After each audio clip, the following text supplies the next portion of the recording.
এই গল্পটা এক এমন ছেলে নিয়ে যে এক গাড়ি অ্যাক্সিডেন্টে নিজের পুরো পরিবারকে হারায়, কিন্তু তার জীবনে এক ভয়ানক মোড় তখন আসে যখন সে জানতে পারে যে তার শৈশবের বান্ধবী আসলে এক গুপ্তচর, যে তার সাথে বিয়ে করার পর তার জীবন পুরোপুরি পাল্টে দেয়। গল্পের শুরুতে আমরা কারোর বন্ধ শুনি যে বলে, আমার এই মুহূর্তে দুটো জিনিস বুঝতে পারলাম। প্রথমত, কোনো কিছুর মূল্য তখনই বোঝা যায় যখন সেটা তোমার কাছ থেকে চলে যায়, আর দ্বিতীয়ত, কাউকে হারানো অনেক বেশি সহজ। এরপর আমরা দেখি আমাদের মেইন ক্যারেক্টার একটা অ্যাক্সিডেন্টে নিজের পুরো পরিবারকে হারায়, আর সে নিজেও গুরুতর আহত হয়। ঠিক তখনই সে পাশে বসে থাকা ছোট্ট একটা ছেলেকে দেখে ভাবে, আমি কি একেও হারিয়ে ফেলবো? এটা ভেবে সে ভীষণ ভয় কেঁপে ওঠে। তখন ছেলেটা তাকে বলে, তুমি টেনশন করো না, আমি তোমাকে ছেড়ে কোথাও যাব না। এই কথা শুনে সে কান্নায় ভেঙে পড়ে। এরপর সিন বদলা, আমরা দেখি আমাদের ক্যারেক্টার আসানো স্কুলের ভেতরে আছে। তখন এক ছেলে তার কাছে আসে আর বলে, আসানো প্লিজ সকার প্র্যাকটিস ম্যাচে আমাদের হেল্প করো। কিন্তু আসানো তাকে না বলে দেয়। আসলে সে তাকে আগেও প্রায় 10 বার না বলেছে। তখন ছেলেটা বলে, আরে ভাই, আমাদের সাথে কোথাও ঘুরতে চলো না কেন? চল গেড়ি মারতে যাই গেড়ি রুটে। এই সব কথা শুনে আসানো ভীষণ নার্ভাস হয়ে পড়ে, আর তারপর হঠাৎ করে অজ্ঞান হয়ে যায়। কিছুক্ষণ পর মিস সুমি তার কাছে আসে আর বলে, চলো আমি লাঞ্চ নিয়ে এসেছি, খেয়ে নি। আমি জানি তুমি ভীষণ টেনশনে আছো, তাই তোমার প্রিয় খাবার নিয়ে এসেছি। এই কথা শুনে আসানো রাজি হয়ে খেতে বসে। তারপর আমরা দেখি তিনজন ছেলে বাইরে দাঁড়িয়ে আসানোকে দেখছে। আসলে তারা মিস সুমিকে দেখছে, কারণ স্কুলের সব ছেলে তার প্রেমে পাগল। তখন আমরা জানতে পারি যে মিস সুমি আর আসানো শৈশবের বন্ধু। স্কুল ছুটির পর সবাই আসানোর সাথে গুড বাই বলে চলে যায়। আসানো মনে মনে ভাবে, ওই অ্যাক্সিডেন্টের পর আমি মানুষের সাথে ঠিকভাবে কানেক্ট হতে পারছি না। এরপর আসানো ভাইস প্রিন্সিপালের অফিসে যায়, যেখানে ভাইস প্রিন্সিপাল ওর জন্য অপেক্ষা করছিলেন। আসানো জিজ্ঞাসা করে, আপনি আমাকে এখানে কেন ডেকেছেন? তখন উনি বলেন, আমি তোমাকে আমার সিক্রেট কালেকশন দেখাতে চেয়েছিলাম। দেখো, মিস সুমির অনেকগুলো সিক্রেট ছবি। এগুলো দেখে আসানো ভীষণ চমকে যায়। এরপর হিরোকাওয়া স্যার তাকে নিজের ফেভারিট ছবি দেখান। আসানো মনে মনে ভাবে, আমি কি এই লোকটার বিরুদ্ধে পুলিশের কাছে অভিযোগ করব? এত ছবি ওর কাছে এলো কথা থেকে? তখন স্যার বলে, আমি অনেক দিন ধরে মিস সুমির উপর নজর রাখছি। ও খুব সুন্দর, তাই কাউকে তো ওর হেফাজত করতেই হবে। গতকাল এই তানাকা নামের ছেলেটা ওকে প্রপোজ করেছিল, তাই আমি ওকে বুঝিয়ে দিয়েছি, আর সে রাজিও হয়ে গেছে। এরপর স্যার তানাকার খুব খারাপ অবস্থা করেছিল এবং ভিডিও করে রেখেছিল, যেখানে তানাকা বলছে, আমাকে মাফ করে দাও, আমি আর কখনো তার কাছে যাব না। এটা দেখে আসানো আরো চমকে ওঠে। ঠিক তখনই হিরোকাওয়া স্যার হঠাৎ করে একটা ছুরি বের করে আসানোর গলায় ধরে আর বলে, তুমিও তো মিস সুমির অনেক কাছে, তাই সাবধান হও। এই কথা শুনে আসানোর ভয় অবস্থা খারাপ হয়ে যায়। স্যার আবার বলে, এটাকে পার্সোনালি নিও না, আমি সব করছি আমার ছোট বোনের জন্য। ঠিক তখনই এক মেয়ে এসে হাজির হয়। সে আস্তে একটা সুইচ টিপে দেয়, আর তারপর সেই খতরনাক রোশনি বের হতে শুরু করে, আর এই সুযোগের ফায়দা তুলে আসানা ওখান থেকে কেলটি মেরে পালায়। আর যখন আসানোর চোখ খোলে, তখন সে সামনে মিস সুমি আর অনেক অদ্ভুত অদ্ভুত মানুষ দেখতে পায়, যাদের দেখে সে ভয় পেয়ে যায়। একই জিনিস। এরপর মিস সুমি জানায়, এরা সবাই আমার ভাই বোন, আর এ হচ্ছে আমার বড় বোন ফুতাবা, আর এ আমার বড় ভাই শিনজো, আর এ আমার বড় বোন শিয়ন, আর এ হচ্ছে কেনগো, নানাও আর গলিয়াত আমাদের কুকুর। এরপর সে জানে আমাদের পুরো পরিবারই গোয়েন্দাগিরি করে। আসানা বলে, তুমি কি বলছো? আমার কিছুই বোঝা যাচ্ছে না। মিস সুমি বলে, আমি তো তোমাকে সব বলেই দিলাম। আসানা বলে, আমার মনে হচ্ছে তুমি আমার সাথে মজা করছো, যেমন এই বন্দুকটা, ওটাও তো নকল, তাই না? তখনই শিনজো গুলি চালায়, যেটা দেখে আসানোর ফাটে যায়। এরপর সবাই জানায় তাদের পরিবারকে 4.8 রেটিং দেওয়া হয়েছে, আর তাদের জনপ্রিয়তার আসল রহস্য হচ্ছে তাদের বড় ভাই কোইচিরো, যিনি খুবই ভয়ঙ্কর গোয়েন্দা। এটা দেখে আসানো জিজ্ঞেস করে, কিন্তু এই লোকটা আমাকে মারার চেষ্টা করছে কেন? তখন ফুতাবা জানায়, আমাদের কাছে খবর এসেছে কেউ মিস সুমিকে মারতে চাইছে, আর এই তথ্য আমরা সোশ্যাল মিডিয়া থেকে পেয়ে। আসানো দেখে সোশ্যাল মিডিয়াতে তাদের অনেক ফলোয়ার আছে। এরপর ফুতাবা জানায়, অনেক দিন আগে কোইচিরোর কারণে মিস সুমি অনেক বেশি আঘাত পেয়েছিল, আর মিস সুমির সাদা চুল তারই ফল। আর কোইচিরো নিজেকে এসবের জন্য দায়ী মনে করে, তাই সে মিস সুমিকে নিয়ে খুব বেশি সাবধান থাকে এবং কাউকে তার কাছে আসতে দেয় না। তুমি তার শৈশবের বন্ধু, তাই সে তোমাকে কিছু করেনি, কিন্তু তার কাছে তোমাকে মারার একটা কারণ আছে। তখনই হঠাৎ করে অ্যালার্ম বাজে, মানে কোইচিরো আসানোকে মারতে এখানে পৌঁছে গেছে। এরপর সবাই তার মোকাবেলা করার জন্য প্রস্তুত হয়, কিন্তু তাদের জেতার সম্ভাবনা মাত্র 30%, আর এমনও হতে পারে যে তাদের মধ্যে কেউ খুব বাজেভাবে আহত হয়ে যাবে। তখনই হঠাৎ ফুতাবা বলে, আমাদের একটা রাস্তা আছে, যদি তোমরা দুজন বিয়ে করে নাও তবে হয়তো বেঁচে যেতে পারবে। এটা শুনে আসানুর রিয়াকশন খুব অদ্ভুত হয়। এরপর ফুতাবা জানায়, আমাদের পরিবার একটা নিয়ম আছে, আমরা আমাদের পরিবারের কাউকে মারি না, আর বিয়ে করার জন্য তোমাদের শুধু এই আংটাগুলো এক্সচেঞ্জ করতে হবে। কিন্তু এইসব কথা শোনার পর আসানুর অদ্ভুত রকমের ব্যথা শুরু হয়।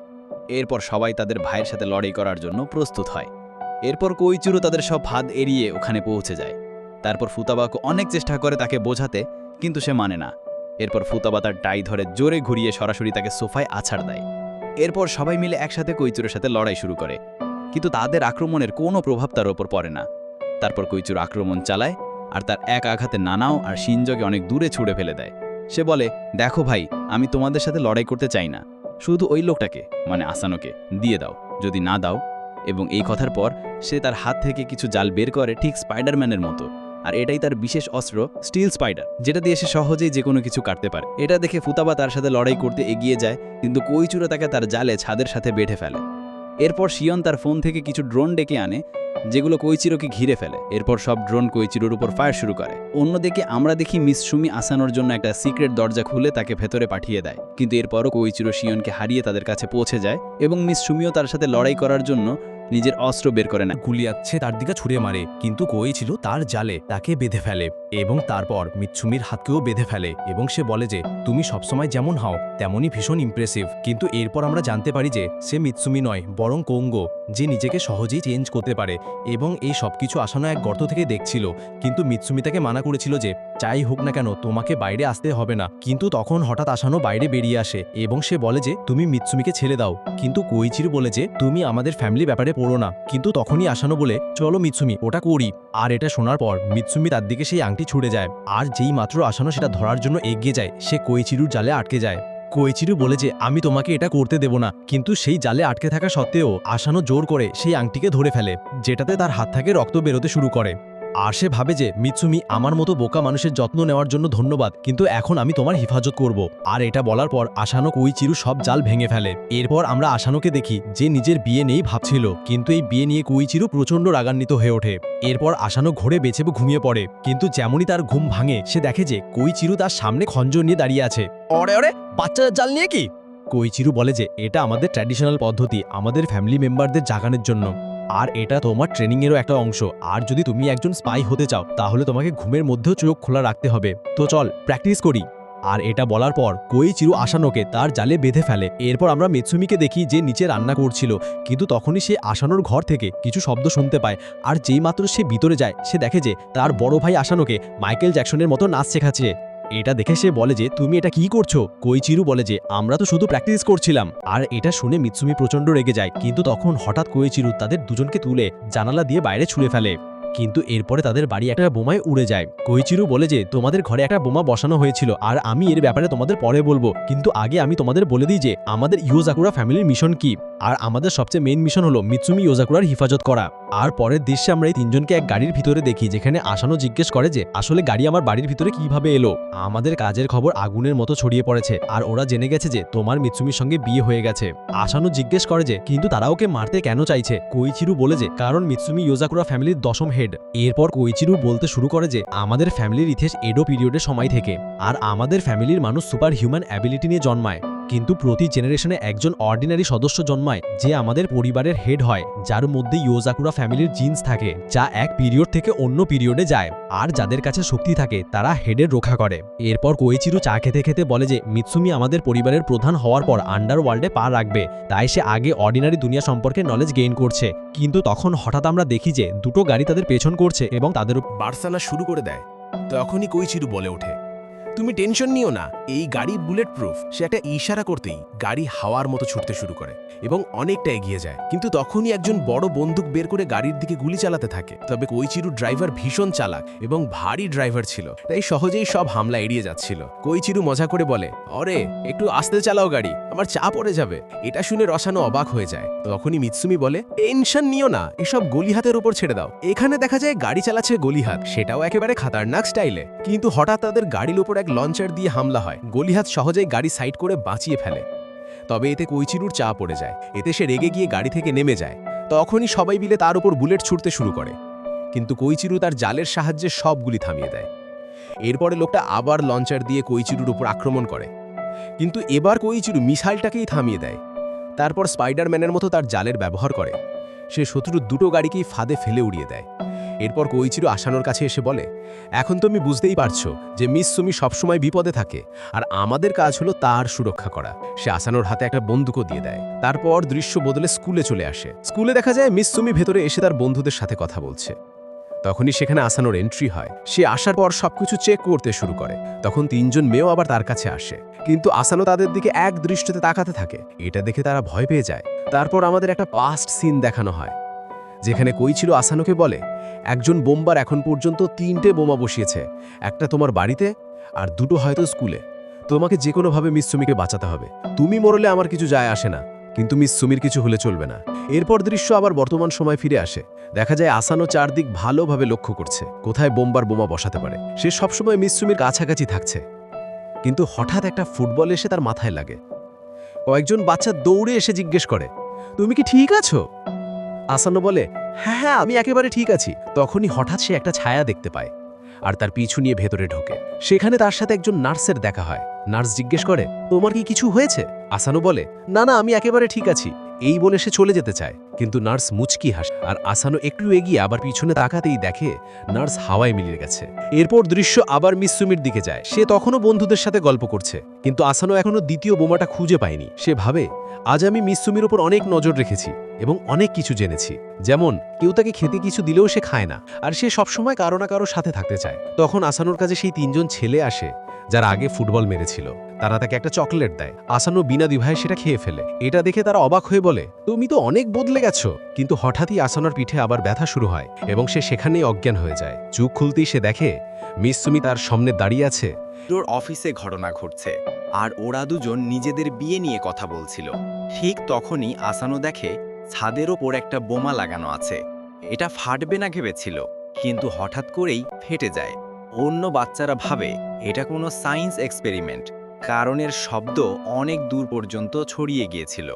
তারপর আমরা নানাওকে দেখি, যে নার্সের সঙ্গে আছে, কিন্তু আসলে সে নার্স নয়, কাঙ্গো। আর শিওনো ওদের দুজনের ওপর নজর রাখছিল। এরপর আবার আমরা সেই বিস্ফোরণের ঘরটা দেখি, যেখানে ওরা দুজন পুরো সেফ ছিল। আসানো ভাবে বোমা লাগানোর লোকটা কিভাবে জানলো যে ওরা এখানে আসবে। তখনই ও বুঝতে পারে যে সবকিছু আগেই প্ল্যান করা ছিল।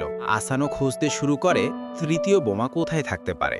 হঠাৎ দেখা যায় সেই তৃতীয় বোমাটা আসানোর উপরেই লাগানো, যেটা 24 সেকেন্ডের মধ্যে ফেটে যাবে।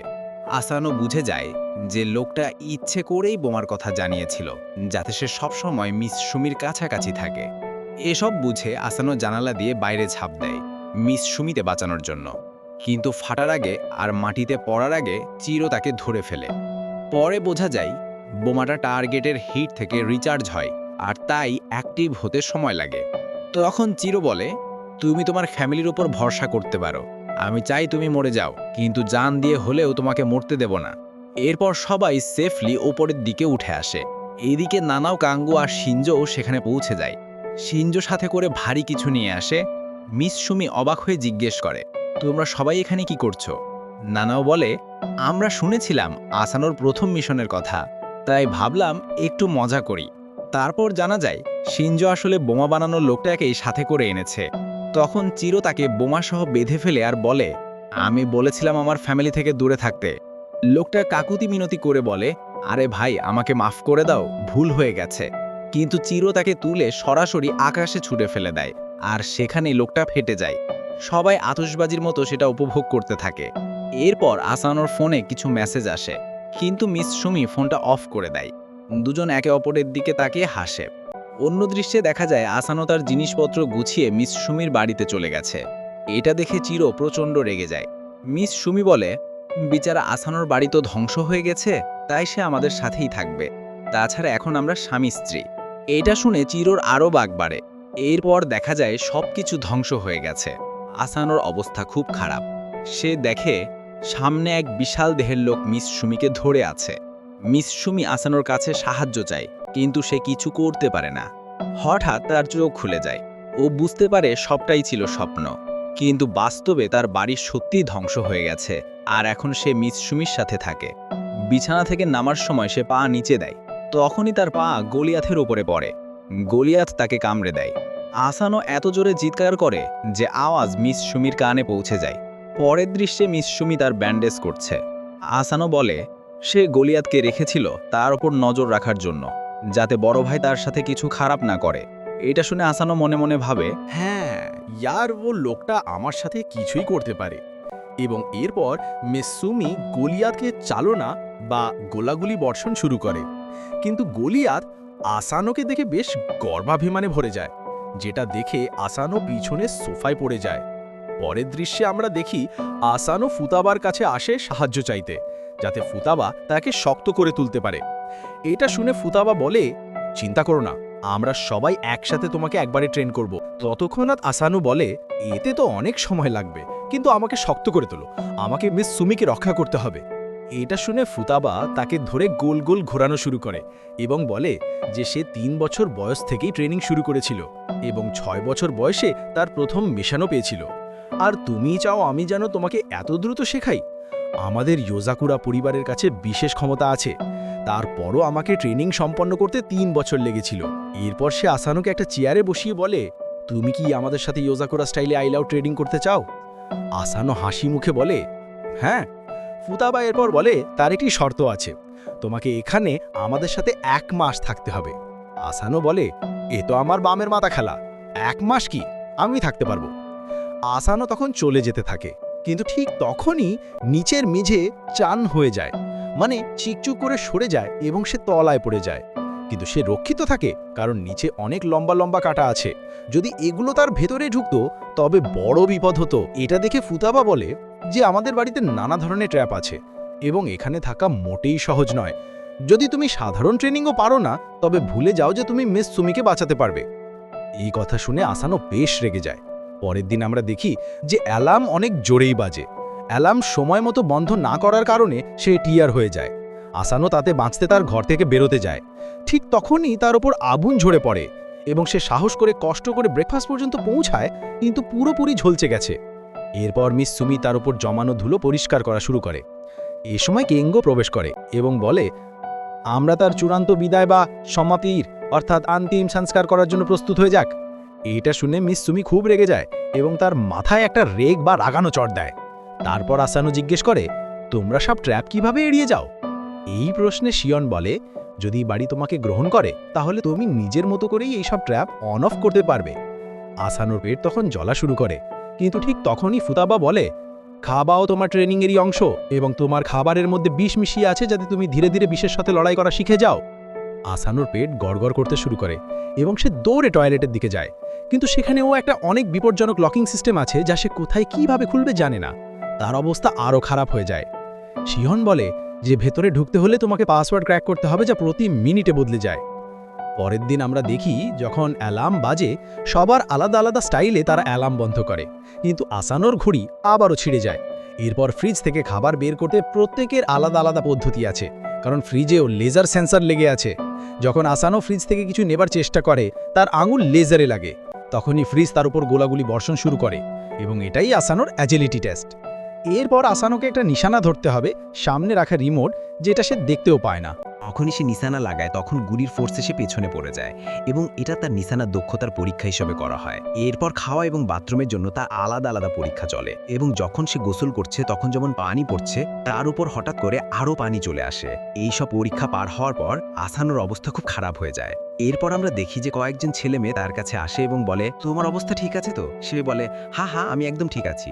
আমরা বুঝতে পারি যে আসানো 30 কেজি ওজনের টি শার্ট পরে আছে, তাই সে নিজের বেঞ্চের উপর বসে থাকে। এই পরীক্ষা তার মৌলিক শারীরিক শক্তির জন্য হয়। এরপর রাতে দৃশ্য আসে, আসানো এক রুমে আসে যেখানে মিজুমে পড়তে পড়তে ঘুমিয়ে গেছে। মিজুমে তাকে এত কঠোর পরিশ্রম করতে দেখে আসানো আবার তার প্রশিক্ষণ শুরু করে। সে গুলি ছোড়ার চর্চা করে, কিন্তু একটিও নিশানা সঠিক হয় না। সে আবার নিশানা ঠিক করার চেষ্টা করে। ঠিক তখনই মিজুমে এসে হাজির হয়। এরপর সে একটু বিরতি নেয়। মিজুমে তার জন্য চা নিয়ে আসে এবং বলে, তোমাকে এত পরিশ্রম করতে হবে না। আসানো বলে, না না, তোমার জন্য আমি এটা করতে পারি। এরপর আমরা একটু অতীত দৃশ্য দেখি, যেখানে মিজুমে তাকে গুড মর্নিং বলে এবং সেও একইভাবে উত্তর দেয়। এরপর সে তার গাড়িতে চলে যায়। স্কুলে অনেক মেয়েরা মিজুমেকে উত্ত্যক্ত করছে এবং তার চুল কেটে দিতে যাচ্ছে। ঠিক তখনই একজন ছেলে এসে তার কাছেই হাতিয়ে নেয় এবং সেই ছেলে আসানো। এরপর আসানো তার চুল কাটা শুরু করে। মিজুমে খুব চমকে যায় এবং সব মেয়েরা পালিয়ে যায়। এরপর সে তার চুল ঠিক করে এবং বলে, আজ থেকে কেউ যদি তোমাকে বিরক্ত করে আমাকে বলবে। এরপর আমরা আবার বর্তমান দেশে আসি। মিজুমে বলে, তুমি সবসময় আমার সুরক্ষা করেছো, তাই নিজেকে এত চাপ দিও না। এটি শুনে আসানো হাসতে শুরু করে। তাদের কথোপকথন শিনজো এবং শিওন শুনছে। পরের দিন দেখা যায় অ্যালার্ম বাজতেই আসানো বাধা দেয় এবং লেজার লাইট থেকে বাঁচতে গিয়ে একটি কক্ষে পৌঁছে। এরপর সে একটি গান তুলে সামনে রিমোটে শ্যুট করে, যার ফলে টিভি চালু হয়, কিন্তু সে এখনও চ্যানেল পরিবর্তন করতে পারে না। এরপর সে শিনজোকে বলে চ্যানেল পরিবর্তনের জন্য সঠিক বোতামে শ্যুট করতে হবে। শিনজো তার গ্রিপ ঠিক করে দেয়। ঠিক তখনই শিওন আসে। আসানো তাকে প্রশ্ন করে, তুমি বড় ভাই সবসময় এবং শ্যামল কেন থাকো? শিওন বলে, আমি লাজুক, তাই এমনই থাকি। এরপর আমরা আবার আসানোকে দেখি, যার হাতের অবস্থা খারাপ হয়ে গেছে। এরপর আমরা ফুতাবাকে দেখি যে কেনজোর কাছে কাজ করাচ্ছে, কারণ সে বাসন দিচ্ছে না। ঠিক তখনই দেখা যায় ধোঁয়ার সৃষ্টি হচ্ছে, কারণ নানাও আসানোকে প্রশিক্ষণ দিচ্ছে। কেনজো তার কাছে যেতে চায়, কিন্তু ফুতাবা তাকে একটা শক্ত লাথি মারে। অনেক সময় অতিবাহিত হয়। আসানো সব ফাঁদ এড়িয়ে চলতে শিখে যায় এবং আরামে নাস্তা করতে বসে। কিন্তু এখন খাবারে বিষ থাকার কারণে তার পেটে গড়গড় শুরু হয়। এরপর সে টয়লেটের দিকে দৌড়ে যায়, কিন্তু সেখানে একটি ভয়ঙ্কর লক আছে যা খুলতে পারে না। সে চিৎকার করে বলে, কেউ এটা খুলে দাও, নাহলে আমি প্যান্টের মধ্যে করব। এইটি দেখে সবাই খুশি হয়ে যায়। কিন্তু মিৎসুমি একদমও খুশি নয়। তবে হঠাৎ আমরা দেখি আসানো খুবই খারাপ অবস্থায় চলে যায় এবং সেই নিচে পড়ে যায়। এরপর সবাই তার কাছে আসে। পরবর্তী দৃশ্যে আমরা দেখি নানাও আসানোকে পরীক্ষা করা শুরু করে এবং সে লক্ষ্য করে আসানোর জ্বর। কিন্তু আসানো আরাম করতে মানা করে, কারণ এখন কেবল একটি সপ্তাহ বাকি। এরপর ফুতাবা তার শরীর থেকে নকল ত্বক খুলে দেয়। এরপর আমরা দেখি আসানোর শরীরে অনেক ছোট চিহ্ন রয়েছে। তা দেখে সে বলে, যদি তুমি এভাবে বিশ্রাম না নিয়ে এই পরিশ্রম চালিয়ে যাও, তাহলে খুব তাড়াতাড়ি তুমি মারা যেতে পারো। আর তোমরা সবাই এই কাজে সাহায্য করেছো, এটা একদমই ঠিক নয়। এই সময় আসানো বলে, এই সবের জন্য তোমাদের কোনো দোষ নেই। আমি নিজেই দ্রুত খুব শক্তিশালী হতে চাই, যাতে আমি মিৎসুমিকে রক্ষা করতে পারি। এটি শুনে সে তার মাথায় জোরালো থাপ্পড় মারতে থাকে এবং বলে, এখন আগে নিজের খেয়াল রাখো, তারপর মিৎসুমির কথা ভাববে। এরপর সে বলে, অসাধারণ ফলাফলের কোনো শর্টকাট নেই, এটা তোমার ট্রেনিংয়েরই অংশ। ফুতাবা এরপর তাকে একটি বই দেয় এবং বলে, এটি আমার পুরনো বই, যতক্ষণ না তুমি সুস্থ হও ততক্ষণ এটিতে পড়তে পারো। আসানো ধন্যবাদ জানায়। এরপর আমরা দেখি ফুতাবা ফোনে একটি ভিডিও দেখছে, যেখানে সে মিৎসুমিকে একটি বলের মতো ঘোরাচ্ছে। সে বলে, আমার মনে হয় এই রাটকা মিৎসুমির রক্ষা আমাদের চেয়ে ভালো করতে পারবে। তারপর আমরা তার পুরো পরিবারের একটি ছবি দেখি, যেখানে তার মায়ের মুখ দেখা যায় না। পরবর্তী দৃশ্যে আমরা দেখি আসানো বইয়ের সাহায্যে বাথরুমের লক খুলে দেয়, যা দেখে সবাই খুব খুশি হয়। সবাই তাকে হাওয়ায় উঠতে শুরু করে এবং বলে, ওরে বা আসানো, তুমি তো করতে দেখিয়েছো। কিন্তু হঠাৎ আমরা দেখি আসানোর আংটি চকচক করা শুরু করে। ফুতাবা বলে, ওরে বাহ, এই বাড়ি তোমাকে নিজের মতো করে নিয়েছে, আজ থেকে তুমিও ওজাকুরা পরিবারেরও একজন সদস্য। এরপর সে বলে, এখন থেকে তোমার আসল ট্রেনিং শুরু হবে, তোমাকে শুভেচ্ছা। কিন্তু হঠাৎ শিনজো তার জন্য 100 কেজির টি-শার্ট নিয়ে আসে। শিওনও তার লেভেল সহজ থেকে কঠিন করে দেয়। এরপর সবাই তাকে চিয়ার করাতে শুরু করে, কারণ আসানোর আসল ট্রেনিং শুরু হতে চলেছে। কিন্তু ট্রেনিং শুরু হবার আগেই সে ফেটে যায়। এরপর আমরা দেখি মিৎসুমি রান্না করছে। তখন আসানো মঞ্চে আসে এবং জিজ্ঞেস করে, ওরে আমাকে বলো, এরা কিভাবে ব্রা পরে? এটি শুনে সবাই খুব খুশি হয়ে হেসে ফেলে। আসান্ন বলে, তুমি যেমন ভাবছো তেমন কিছুই নয়। হঠাৎ মঞ্চে একটি মেয়ে আসে এবং সে হলো কোঙ্গো, যে আসানোকে পোশাক পরিবর্তনের প্রশিক্ষণ করাচ্ছে। এরপর শিনজো আসে এবং দেখে তারা কিভাবে আচরণ করছে। সে ভুল বুঝতে পারে, কারণ কোঙ্গো আসানোর সঙ্গে কিছুটা ঘনিষ্ঠভাবে আচরণ করছে। আসানো তার মাস্ক খুলে সব স্পষ্ট করে দেয়। এরপর মঞ্চে চিরো প্রবেশ করে, যিনি একটি মিশনে যাচ্ছেন। সে মিশনের জন্য মিৎসুমির কাছ থেকে একটি বিদায় চুম্বন চায়, কিন্তু মিৎসুমি সবাইকে মারধর করে। এরপর আমরা দেখি শিনজো এবং আসানো একসাথে, যেখানে আসানো জানতে পারে শিনজো একটি মিশনে যাচ্ছে, যা খুবই নিম্ন স্তরের। পরবর্তী দৃশ্যে আমরা দেখি আসানো এবং মিৎসুমি স্কুলে আসে, যেখানে অনেক শিশুরা বেসবল খেলছে। হঠাৎ একটি শিশু খুব শক্তভাবে শট মারে এবং বলটি উঠেই মিৎসুমির দিকে যাচ্ছিল। তখন আসানো তাকে থামিয়ে দেয়, তাও কোনো আঘাত ছাড়াই। কে দেখে আর সে হালকা শরীর নিয়েই বলটাকে ওদের মতো ছুঁড়ে ফেলে, আর এরপর বলের গতি অনেক বেশি হয়ে যায়। এটা দেখে ক্যাপ্টেন বলে ওঠে, তুমি আমাদের টিমে যোগ দাও। কিন্তু আসানো ওর কথায় কোনো মনোযোগ দেয় না আর মার সাথে চলে যায়। এরপর তারা দুজন বসে খাচ্ছিল, যেখানে মিশুমিটাকে জানায়, ট্রেনিংয়ের কারণে তুমি অনেক দ্রুত হয়ে যাচ্ছ, তাই তোমাকে একটু খেয়াল রাখতে হবে, কারণ যখন তুমি লোকেদের মাঝখান দিয়ে চলে যাও তখন মনে হয় তুমি নিনজা। এরপর মিশুমি তাকে খাওয়াতে খাওয়াতে সাহায্য চায়, আর আসানোও তাকে সাহায্য করার জন্য রাজি হয়ে যায়। পরের দৃশ্যে দেখা যায় মিশুমি নিজের কাজ করছে, আর তার কাজ করার গতি অনেক দ্রুত, আর আসানো তাকে সাহায্য করছে। আর তখনই আমরা জানতে পারি যে কোনো চিরু আসানো আর মিশুমির ডিভোর্স করানোর জন্য নকল কাগজপত্র তৈরি করছে। এরপর দুজন কাঙ্গোর রুম থেকে অদ্ভুত আওয়াজ শোনে। ভেতরে ঢুকতেই দেখে পুরো রুম এলোমেলো। তখন হঠাৎ কাপড়ের স্তূপ থেকে বেরিয়ে আসে কাঙ্গো। মিশুমি তাকে বলে, তুমি তোমার কাজ করা ভুলে গেছো, চলো কাজ করো। তখন কাঙ্গো সুশি খেতে খেতে বলে, আমার রিপোর্ট এখানেই কোথাও হারিয়ে গেছে, আর এটা খুঁজে পাচ্ছি না। যখন আসানো তাকে সাহায্য করতে এগোয়, তখন সে দেখে কাপড়ের স্তূপের মধ্যে গ্রিনিয়েট আছে। আর তখন কাঙ্গো বলে ওঠে, আমার একদমই পছন্দ না এরকম কাজ করা যেগুলো কষ্টের। সে নিজের বোনের সামনে নগ্ন দাঁড়িয়ে থাকে, আর এতে তার একটুও পরোয়া নেই। কাঙ্গোর এসব কাণ্ড দেখে মিশুমি ভীষণ রেগে যায়। এরপর কাঙ্গো পালানোর চেষ্টা করে, আর আসানো তাকে আটকাতে এগোলে হঠাৎ সে মিশুমির রূপ নিয়ে নেয় এবং আরামের স্বরে পালিয়ে যায়। তখন মিশুমি একটা কমান্ড দেয়, আর তারপর পুরো বাড়ির সব দরজা জানালা বন্ধ হয়ে যায়, আর পুরো বাড়ি লোহার চাদরে ঢাকা পড়ে। এরপর আমরা এই কোম্পানির দৃশ্য দেখি, যেখানে শিনজো তার মিশন শেষ করতে আসে। তার কাছে এক্স-রে চশমা থাকে, যেটা দিয়ে সে যে কোনো কিছুর ভেতর দেখতে পারে। সে দেখতে পায় এখানে প্রচুর টাকা আছে, আর এখানে সিকিউরিটিও খুব কড়া। এরা সব অবৈধ ব্যবসা করে। এরপর শিনজো দুজনকে খতম করে এক ঘরে ঢুকে, কিন্তু তখনই আলার বেজে ওঠে। এরপর আবার আমরা আসানো আর মিশুমিকে দেখি, যারা কাঙ্গোকে খুঁজছে। তারা মিশুমির ঘরে আসে, যেখানে অনেক বাদ্যযন্ত্র রাখা। এরপর আমরা একটা পেইন্টিং দেখি, যেখানে কোনো চিরু শয়তানের মতো দেখা যাচ্ছে। তারা শিওমির রুমে যায়, যেখানে সে এক্সারসাইজ করছিল, কিন্তু হঠাৎ নিচে পড়ে যায়। আর এটা আসলে একটা ফিজিক্যাল গেম ছিল, কিন্তু কাঙ্গো সেখানে ছিল না। এরপর তারা দুজন ফুতাবার ঘরে যায়, যেখানে সে বিশ্রাম নিচ্ছিল, তাই তাকে বিরক্ত করতে চায় না। এরপর তারা নানাওর ঘরে যায়, কিন্তু সেখানেও পেইন্টিং নেই। যদি থাকতো তবে সেটাও কেমিক্যালসে নষ্ট হয়ে যেত। সবশেষে তারা কোনো চিরুর ঘরে ঢোকে, যেখানে ভেতরে মিশুমির ছবি ঝোলানো আছে। এটা দেখে আসানো বেশ অবাক হয়ে যায়, কিন্তু কাঙ্গোকে ওখানেও দেখতে পায় না। হঠাৎ তারা দেখে সব লোকজন ওদের কাছে চলে এসেছে। মিশুমি তাদের জিজ্ঞেস করে, তোমরা সবাই কোথায় ছিলে? তারা বলে, আমরা কিছু কাজ করছিলাম। এটা শুনে তারা দুজন ভীষণ অবাক হয়ে যায়। হঠাৎ একটা আওয়াজ হয়, আর যখন তারা পিছনে ঘুরে তাকায়, তখন সেখানে কাঙ্গো দাঁড়িয়ে থাকে। আর কাঙ্গো তারপর আবার সে পালাতে শুরু করে এবং তারা দুজন তার পিছু করতে থাকে। দৌড়াতে দৌড়াতে কাঙ্গোর সামনে গিয়ে পাশে মোড় নেয়।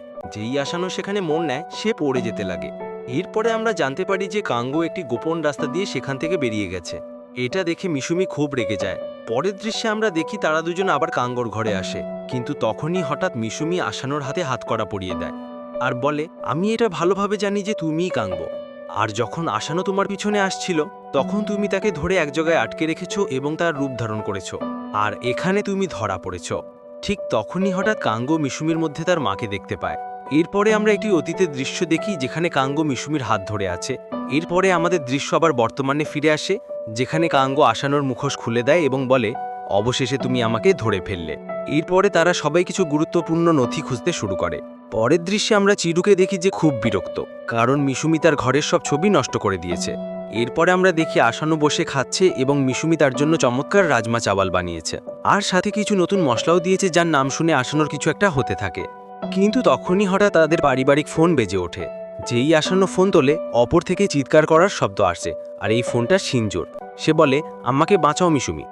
তখনই মিশুমি ভিডিও চ্যাট অন করে, যেখানে আমরা দেখি শিনজো খুব জোরে কাঁদছে। এরপর মিশুমি তাকে শান্ত থাকতে বলে, আর এখানে আমরা জানতে পারি যে শিনজো তার অস্ত্র ছাড়া বেশ দুর্বল অনুভব করে। পরের দৃশ্যে আমরা আবার সেই কোম্পানির দৃশ্য দেখি, যেখানে শিনজো এসেছে, কিন্তু এবার সেখানে আসানোও পৌঁছেছে, তাও আবার শিনজোর অস্ত্রগুলো নিয়ে। আর মিশুমি তাকে সব অবস্থান বলে দেয়। সে খুব সাবধানে এগিয়ে যায়, কিন্তু তখনই হঠাৎ একজন তার পেছনে এসে তার কপালে বন্দুক ধরে আর বলে, আরে ও ছোটপুর এখানে কি করছো? কিন্তু তখনই আসানো শিনজোর নির্দেশনাগুলো মনে করে নিজেকে বাঁচিয়ে নেয়, অর্থাৎ তাকে একটি ধাক্কা মেরে অজ্ঞান করে দেয়। কিন্তু এই শব্দ শুনে সেখানে আরও অনেক লোক আসতে শুরু করে, যাদের হাতে বন্দুক এবং ছুরি আছে। এরপরে লোকগুলো আসানোর উপর আক্রমণ করা শুরু করে, কিন্তু আসনে একজনকে ধাক্কা দেয়, কিন্তু অন্যজন তাকে পিছন থেকে ধরে ফেলে, আর তৃতীয়জন তার উপর তার রামপুরি ছুরি দিয়ে আক্রমণ করে, কিন্তু তার পোশাক খুব শক্তিশালী। এরপরে আসানো তাদের দুজনকেও ধরাশায়ী করে দেয়, কিন্তু আরও একজন তাকে দেখে ফেলে।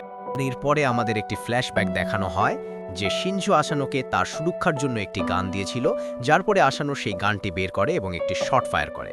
আর পরের দৃশ্যে আমরা দেখি যে আসানো শিনজোর কাছে পৌঁছে যায়, যা দেখে শিনজো খুব খুশি হয় এবং তাকে জড়িয়ে ধরে। আরে বাবা, তুমি এখানে এসে গেছো, নয়তো আমার খুব ভয় লাগছিল। এবং এরপরে সে খুব খুশি হয় কারণ তার অস্ত্র তার কাছে ফিরে এসেছে। কিন্তু তখনই হঠাৎ আমরা দেখি যে সেই ঘরের মধ্যে অনেক লোক চলে আসে, আর এর আগে আসানো কিছু করতে পারত, শিনজো তাদের সবাইকে মজা দেখিয়ে দেয় আর তারা দুজনেই এগিয়ে যায়। আর যেই তারা দুজনেই বাইরে বের হয় তখনই অনেক লোক তাদের ওপর ফায়ার করা শুরু করে দেয়, কিন্তু শিনজো তার দক্ষতা দিয়ে তাদের সবাইকে শেষ করে দেয়। যার পরে কিছু লোক তার ওপর পিছন থেকে আক্রমণ করার জন্য আসছিল, যেখানে শিনজো সেই আসানোর ওপর গুলি চালায় এবং এও বলে যে যদি তোমার এই বাচ্চার জীবন প্রিয় হয় তবে এই দেশি কাঁটা নিচে ফেলে দাও। আর এই কথা শোনার পরে শিনজো অস্ত্র নিচে ফেলে দেয়। তখনই আসানো সেই কথা মনে করে যেখানে মিৎসুমি তাকে এই কথা বলেছিল যে সেই লোকটির বন্দুকের টুকরো টুকরো করে দেয়। যার পরে শিনজো তার দেশি কাঁটা তুলে সেই লোকটির 12টা বাজিয়ে দেয় এবং এরপরে আমাদের দৃশ্য পাল্টায় আর আমরা দেখি যে তারা দুজনেই সেই জায়গা থেকে বাইরে এসে গেছে এবং তাদের বাড়ির দিকে যাচ্ছে।